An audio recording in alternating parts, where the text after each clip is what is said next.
तो फरुखाबादी नमकीन तो बहुत प्रसिद्ध है।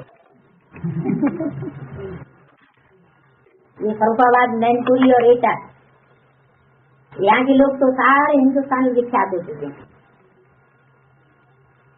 लेकिन जहाँ जिससे प्रेम कर लेते हैं उस प्यार को निभाने में भी बहुत उत्साह है। तो फरुखाबाद के मालिक की तरफ बाबा ने मुरलियों में कई बार इशारा दिया। फरुखाबाद में मालिक को बहुत मानते हैं। तो क्या दूसरे जो जिले हैं, ढेर के ढेर हिंदुस्तान में हजारों की तादाद में जिले होंगे, क्या वहाँ के लोग मालिक को नहीं मानते? वो मालिक को नहीं मानते हैं? नहीं, ये मतलब नहीं हुआ। मतलब इसका ये हुआ कि जैसे नेहरू जी इलाहाबाद के थे और इलाहाबाद से हमेशा उन्होंने सीट जीती, उसका कारण ये है कि जो व्यक्ति जहाँ का वासी होता है, अगर वो कोई बड़ी पोस्ट पर पहुंच जाए संसार में, तो वहाँ के लोगों को उसका फख्र हो जाता है। इसलिए बाबा ने मुरली में बोला हुआ ये इशारा देने के लिए कि फरुखाबाद के लोग मालिक को बहुत मानते हैं। इससे साबित होता है कि फरुखाबाद का कोई व्यक्तित्व तो जरूर ऐसा है जिसके बारे में बार बार मुरलियों में बाबा ने उठाया है, जो विश्व का मालिक बनता है। और ये बात जब फरुखाबाद के निवासियों को पता चल जाती है, मधुबनवासी कौन और फरुखाबादवासी कौन? मधुबनवासी बाबा ने किसे बताया? जो मधुबन में रहे पड़े हैं वो मधुबनवासी हैं, या मधुबन से दूर रहे पड़े हैं और बुद्धि लगातार मधुबन में रही पड़ी है वो मधुबनवासी है। जिन जो बुद्धि से हमारी तो बेहद की बातें हैं, हमारी कोई हद की बातें तो है नहीं। तो ऐसे ही फरुखाबादवासी का मतलब ये नहीं है कि जो फरुखाबाद में बाबा के कंधे पर चढ़कर बैठे हुए हैं वही फरुखाबादवासी है, नहीं। फरुखाबाद का मतलब ही है ऐसी पावरफुल आत्माएं कि फर्र से सारी दुनिया को बाद में खा जाए। फर्र से मन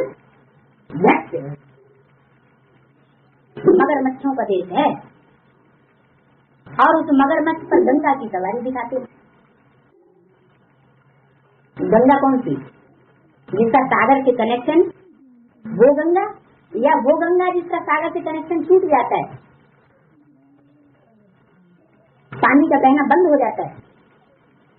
अगतवाणी में बोला है नदी वो जिसका सागर से कनेक्शन, अगर सागर से संबंध नहीं तो नदी नहीं, वो नाला है।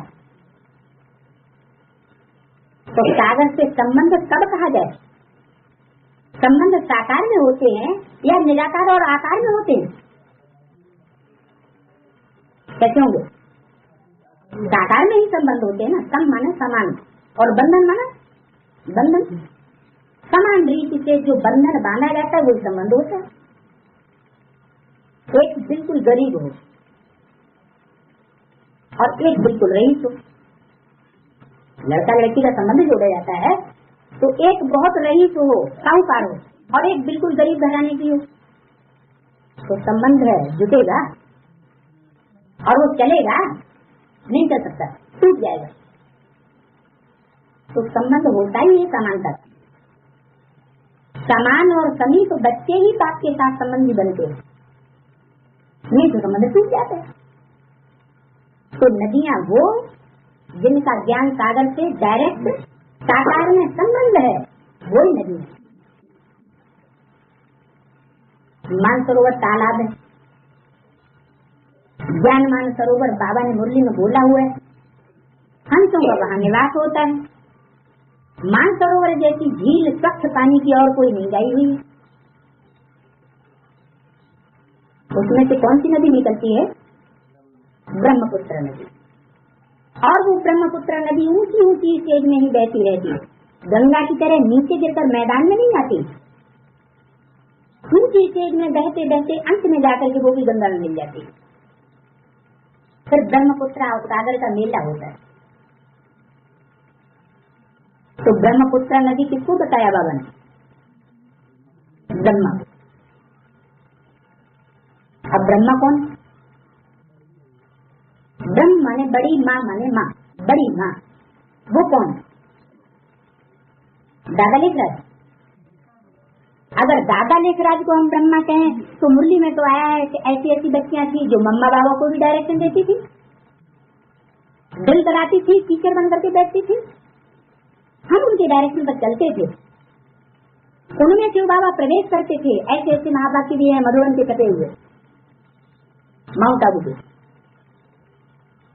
तो ब्रह्मा माता हुई या उसकी भी कोई माता हुई? इससे साबित होता है कि यज्ञ में आज में उस माता की भी कोई माता थी, जो सारे जगत की माता होती है, जिसकी कोई माता नहीं होती, जगत अम्बा जिसको कहते हैं। तो वास्तव में ब्रह्मा का अर्थ हुआ जगत अम्बा। जो आज में बच्चे थे वही अंत में भी प्रत्यक्ष होते, आदि वाली वही आत्मा है, फिर अंत में प्रत्यक्ष होती, रुद्रमाला और विजयमाला की हेड बनती है। तो जरूर उनमें कोई अम्बा के रूप में प्रत्यक्ष होती। अब उसको जगत की अम्बा कहो या ब्रह्मा कहो, माने बड़ी अम्मा, सबकी माँ, असुरों की भी माँ तो देवताओं की भी माँ, क्योंकि दोनों को ठिकाने लगाना। मुक्ति, जीवन मुक्ति तो सबको चाहिए, इसलिए मुरली में बोला हुआ है कि परम पिता परमात्मा से विश्व की बादशाही मिलती है जगदम्बा को, और जगदम्बा से मिलती है बच्चों को। तो उस ब्रह्मा ने तो शरीर छोड़ दिया जो टाइटलधारी ब्रह्मा हुआ। वास्तव